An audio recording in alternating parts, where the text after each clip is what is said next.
जय माता की मित्रों, आज आध्यात्मिक स्वार में आप सभी का बहुत बहुत स्वागत है। आज मैं फिर से आपके लिए दुर्गा सप्तशती का प्रथम अध्याय लेकर आई हूँ, जिसके स्वर्ण मात्र से हर प्रकार के पापों का नाश होता है और हर संकट मिट जाता है। इस पावन पवित्र दुर्गा सप्तशती पाठ के अध्ययन मात्र से हर प्रकार से उन्नति होती है। महर्षि मार्कंडेय बोले, भगवान सूर्य के पुत्र सावणिक की उत्पत्ति की कथा को मैं विस्तार से राजा सूरत समस्त पृथ्वी के चक्रवर्ती राजा हुए। वे प्रजा का अपने पुत्रों की भांति पालन करते थे। यवन राजाओं से राजा दुष्ट दलन राजा सूरत से उनका भयंकर युद्ध हुआ और थोड़ी सेना कोश होने से यवन राजाओं ने सूरत को हरा दिया। मनवंतर राजा अपने नगर में आ भी अन्य शत्रु राजाओं ने राजा सूरत पर चढ़ाई कर दी और नगर में भी अपने दुराचारी मंत्रियों ने राजा का कोष, सैन्य और समस्त वस्तुएं छीन ली तथा राजा सूरत हार कर अकेला ही घोड़ों पर सवार हो शिकार खेलने के बहाने घोर जंगल में चला गया। वहां महर्षि मेघा का सुंदर आश्रम देखा, जो अहिंसक सिंह आदि पशुओं तथा शिष्यों और मुनियों से सुशोभित था। वहां बैठे हुए महर्षि मेघा को राजा सूरत ने प्रणाम किया और मुनि से उचित सत्कार पाकर कुछ समय इधर उधर फिरता हुआ उसी आश्रम में रहा। कुछ काल के बाद फिर वह अपने राज्य तथा प्रजा की चिंता में विचरने लगा कि जिस राज्य को मेरे पूर्वजों ने भली भांति चलाया और प्रजा का पालन किया, वह आज मुझसे चला गया। मैं दुष्ट मंत्री राज्य का पालन धर्म नीति के अनुसार कर रहे होंगे या नहीं, और मेरे मुख्य हाथी भी दुश्मनों के वश में हो जाने से क्या क्या कष्ट भोगता होगा। जो आज्ञाकारी नौकर नित्य प्रसन्नता से धन और भोजन प्राप्त करते थे, अब उन दुष्ट राजाओं के आश्रय में रहकर कष्ट पाते होंगे। मंत्री राज्य में धन को कुमार्ग से व्यर्थ ही अपव्यय करते होंगे। जो धन मेरे पूर्वजों ने बड़े ही कष्ट से संग्रह किया था, सो नष्ट हो गया होगा। इस प्रकार वह राजा राज्य की सभी बातों को चिंतन करने लगा। कुछ समय पश्चात एक दिन आश्रम के समीप एक वैश्य को आते देखा तो राजा ने उससे पूछा कि अरे भाई, तुम कौन हो और यहाँ क्यों आए हो? तुम्हारा मलिन मुख शोकयुक्त क्यों दिखाई देता है?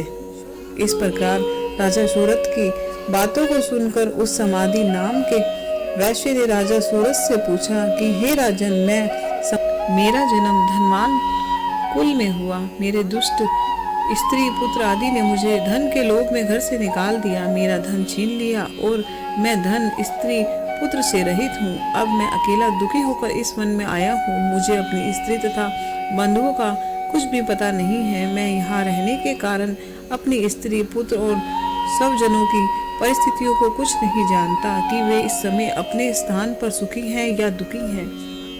मैं यह भी नहीं जानता कि मेरे पुत्र सदाचारी हैं या व्यभिचारी हैं। राजा बोला, जिन स्त्री पुत्र आदि ने मेरे धन संपत्ति को छीन लिया, फिर उन्हीं के स्नेह में मेरा मन क्यों जाता है? वैश्य बोला, आपने मेरे विषय में जो बातें कही वे वास्तव में सत्य हैं, परंतु मैं क्या करूं? मेरा चित्त में कठोरता उत्पन्न ही नहीं होती। जिस पुत्र आदि ने धन के लोभ में आकर मुझे घर से निकाल दिया है, मेरा चित्त फिर भी उन्हीं से में आसक्त होता है। यह जानते हुए कि मैं अनजान हो रहा हूँ कि मेरा मन स्त्री पुत्र आदि में आसक्त हो रहा है और इसी से उलट सांस चल रहा है। मुझे इसका दुख है और मन छिन्न है। मैं क्या करूं? इन सौजनों के निर्मोही होने पर भी मेरे मन में उनके प्रति प्रेम है। मार्कंडेय ऋषि बोले, हे द्विजश्रेष्ठ। तत्पश्चात राजा सूरत और समाधि वैश्य दोनों मिलकर मेघा मुनि के समीप गए और प्रणाम करके बैठकर मेघा ऋषि से कथा और प्रसंग करने लगे। राजा बोले, हे भगवान, मैं आपसे एक बात पूछना चाहता हूँ, आप कृपया कर बताओ। हे महाराज, मेरे मन वश में नहीं है, इससे मुझे दुख है। गए हुए राज्य तथा अन्य सभी स्त्री पुत्र बंधुओं की ममता मुझे अभी तक बनी हुई है।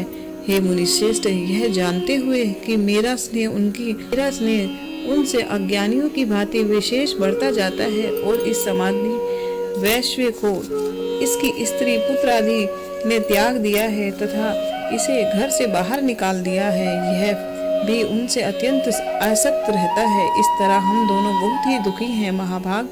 उनके दोषों को जानते हुए भी हम दोनों के हृदय में उनके प्रति ममता में आसक्त रहते हैं। इतना ज्ञान होते हुए भी ऐसी ममता क्यों है?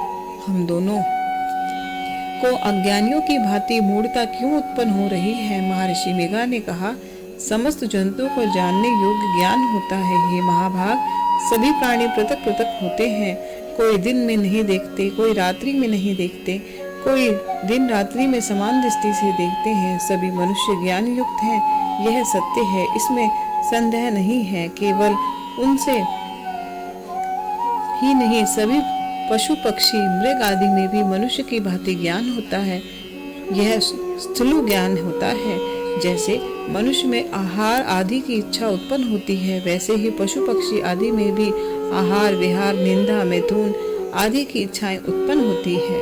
ज्ञान होने पर भी पक्षियों की भांति भूखे होने पर भी ममतावश अपने बच्चों को चोंच में स्नेह का चुगा देकर प्रसन्न होते हैं। हे राजन, मनुष्य भी अपने पुत्र पौत्र आदि के साथ इसी भांति बर्ताव करते हैं। वह पालन पोषण इस इच्छा से कि जब हमारी वृद्ध अवस्था आएगी तब हमारा पालन पोषण वे करेंगे। क्या यह तुम नहीं देखते कि पुत्र आदि उनका भरण पोषण ना भी करे तो भी माता पिता तो करते ही हैं, क्योंकि विश्व की स्थिति को रखने वाली महामाया के प्रभाव से वे मोह के गड्ढे में डाल दिए गए हैं। इसमें आश्चर्य नहीं है, क्योंकि यह भगवान की महामाया है। वह भगवती बड़े बड़े ज्ञानियों के चित्त को जबरदस्ती खींचकर मोह में डाल देती है। इस देवी ने ही चराचर विश्व को उत्पन्न किया है और यह देवी प्रसन्न होकर भक्तों को वरदान देती है, इससे मुक्ति मिलती है। वही भक्ति के परम हेतु और सनातनी ब्रह्मा ज्ञान स्वरूप विद्या है। यह भगवती ही सांसारिक बंधुओं की हेतु तथा सर्वेश्वरी है। राजा बोला, हे भगवान, आप जिसे महामाया कहते हैं वह कौन सी देवी है? हे द्विज, वह देवी कैसे उत्पन्न हुई और उनका क्या कार्य है? उनका स्वभाव स्वरूप उत्पत्ति आदि के विषय में मैं सुनना चाहता हूँ, सो आप सभी वृतांत मुझे सुनाइए। ऋषि ने कहा, वह देवी नित्य है और सब चराचर में व्याप्त है। यद्यपि उनकी उत्पत्ति अनेक भांति से है, उस कथा को तुम मुझसे सुनो। यह भगवती देवताओं के कार्य सिद्ध को उत्पन्न होती है और अजन्मा उत्पन्न कहलाती है। जब भगवान विष्णु संपूर्ण विश्व को त्याग अंत में जल ही जल करके योग निद्रा में शेष शैया पर शयन कर रहे थे, उस समय विख्यात मधु और कैटप नाम के दो घोर असुर भगवान विष्णु के कान के मैल से उत्पन्न होकर ब्रह्मा जी को मारने को तैयार हुए। ब्रह्मा जी विष्णु भगवान की नाभि कमल पर स्थित थे। उन दोनों भयंकर असुरों को मारने को आता देखकर और भगवान विष्णु को सोता हुआ देखकर ब्रह्मा जी योग निद्रा की प्रसन्नार्थ एकाग्र मन से स्तुति करने लगे, जिससे कि भगवान विष्णु के नेत्रों से भगवती योग माया अपना प्रभाव हटा ले और भगवान जाग पड़े। वह योग माया विश्वेश्वरी जगत माता स्थिति संहार करने वाली भगवान विष्णु की अतुल्य तेज वाली निद्रा स्वरूपा अनुपम शक्ति है। ब्रह्मा जी बोले, हे महामाये, तुम स्वाहा देवताओं का पालन करने वाली हो, तुम सदा पितरों को पोषण करने वाली हो, तुम ही वस्तकार हो, तुम ही वसटकार स्वर इंद्र को यज्ञ का हिस्सा पहुंचाने वाली हो, अमृत भी तुम ही हो, अक्षरों की ऊ मात्रा तुम हो तथा नित्य आदि मात्रा व्यंजन भी तुम ही हो। हे देवी, तुम ही संध्या सावित्री और संसार की सरस्वती और संसार की जननी हो। और हे मातेश्वरी, विश्व को उत्पन्न पालन और संहार करने वाली आप ही हो। रचना काल में सृष्टि रूप विश्व को उत्पन्न, पालन और संहार करने वाली आप ही हो। रचना काल में सृष्टि रूप तथा पालन काल में संहार स्थिति स्वरूपा आप ही हो। आप महाविद्या, महामाया, महामेघा, महास्मृति, महामोहा, महादेवी, महाअसुरी हो। आप ही समस्त चराचर के तीनों गुणों सत रज तम को उत्पन्न करने वाली प्रकृति हो। आप ही काल रात्रि, प्रलय स्वरूप महारात्रि तथा दरुण मोहरात्रि हो। आप ही ईश्वरीय हो और बुद्धि की बोध स्वरूपा हो। लज्जा, पुष्टि, तुष्टि, शांति, क्षमता आप हे मातेश्वरी। आप खगड़, शूल, घोर, गदा, चक्र, शंख, त्रिशूल, बाण, भृंगशंगी, परिध आदि शस्त्रों को धारण करने वाली हो। हे देवी, आप ही सौम्यता हो तथा संसार में आप ही अति सुंदर हो। पर और अपरों में श्रेष्ठ आप ही परमेश्वरी खिलात्मे के सत और असक्त जो कुछ है उन सब की शक्ति आप ही हो। मैं आपकी जैसे प्रार्थना करूं, जो इस ईश्वर की रचना, पालन, संहार करते हैं, उस भगवान विष्णु को आपने अपनी निंद्रा के वश में कर लिया है। फिर भला बताइए और कौन आपकी प्रार्थना करने में समर्थ है, जबकि आपने भगवान विष्णु, ईशान शंकर तथा मुझसे यह शरीर ग्रहण किया है। आप तो अपने प्रभाव से स्वयं प्रशंसित हो। मधु और कैटभ नाम के यह महादुष्टों को आप मोह लीजिए और विश्वपति भगवान अच्युत्य को जगाइए। इन दोनों महासुरों का संहार करने के लिए भगवान को बुद्धि दीजिए। ऋषि बोले, इस प्रकार जब ब्रह्मा जी ने मधु और कैटभ असुरों के संहार के लिए भगवान विष्णु को जगाने के लिए तामसी देवी की प्रार्थना की, तो उसी समय भगवान विष्णु के नयन, मुख, कान, भुजा, हृदय और वक्षस्थल से निकलकर अव्यक्त महा योग माया उपस्थित हो गई और योग निद्रा से भगवान जनार्दन जाग पड़े। तदनुसार भगवान विष्णु ने उन पराक्रमी वीरवान मधु और कैटभ असुरों को देखा। ब्रह्मा जी को खाने के लिए जिनकी आंखें लाल हो रही थी,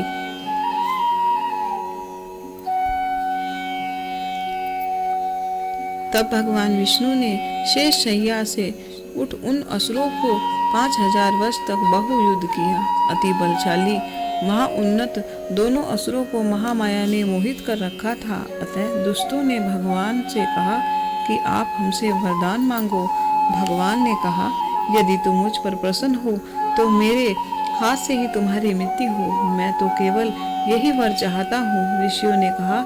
इस भांति भगवान ने उनसे यह वरदान ले लिया तो भगवान से कहने लगे कि हमें सर्वत्र जल ही जल दिखाई देता है, इसीलिए हे भगवान, हमारा वध उस स्थान पर कीजिए जहाँ पृथ्वी पर पानी ना हो। ऋषि मेघा ने कहा। तब भगवान विष्णु ने शंख चक्र गदा धारण किया और उनसे तथास्तु कहकर दोनों के सिर अपनी जांघों पर रखकर चक्र से काट दिए। इसलिए है माया